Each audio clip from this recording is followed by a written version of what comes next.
Hi, it's me again with Corel Draw Tips and Tricks, and this is part 2 of this crescent moon. I stated in the other video that I purposely made this 1/4 inch gaps for a plasma cutter and even a laser engraver, but this would be really easy now that you've drawn that and you want it like just a hair bigger. You could contour to the outside 0.05, which would make it 0.30 of an inch.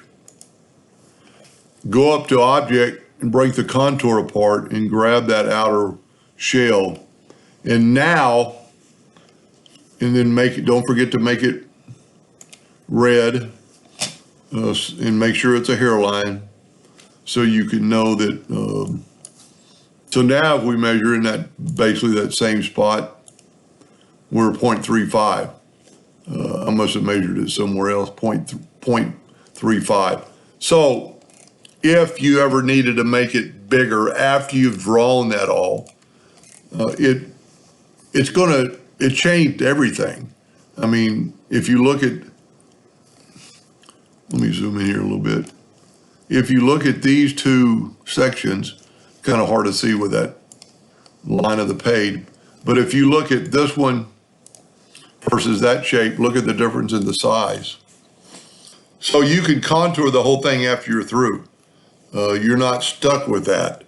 And that would be really helpful if the customer goes, well, now I want it, instead of the 15 inches, I want it to be 30 inches. And you can always type in 30. Of course, that's a relative measurement because it's from there to there. And then, so now we're way too thick. Well, we're not way too thick. It would still make it pretty neat. But we've spaced out that and we're almost 3/4 of an inch big. Well, you could do the exact same thing with going to the inside, 0.25. And now you've got a completely different look. Might not have worked in some cases. Probably didn't. Yeah, that's going to be too thin. But there's ways around that. We didn't need to go quite that far. Let's go with that 0.25, 0.5. Nah, not enough. Let's go 0.1. And then break the contour apart. So instead of redrawing, and now you've got to realize you're in the center, it's a complete different look and a lot thicker. Your pieces are thinner, but your gaps are bigger. So it's a totally different look.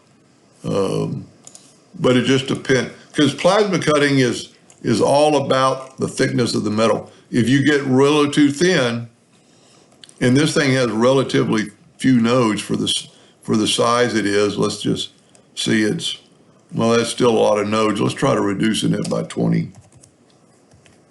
And it really doesn't change the shape, but we brought it down to 138. So I'm glad I made the video now because we haven't changed the shape and we've gotten rid of a lot of the nodes. And you could go through here and probably manually take some nodes out.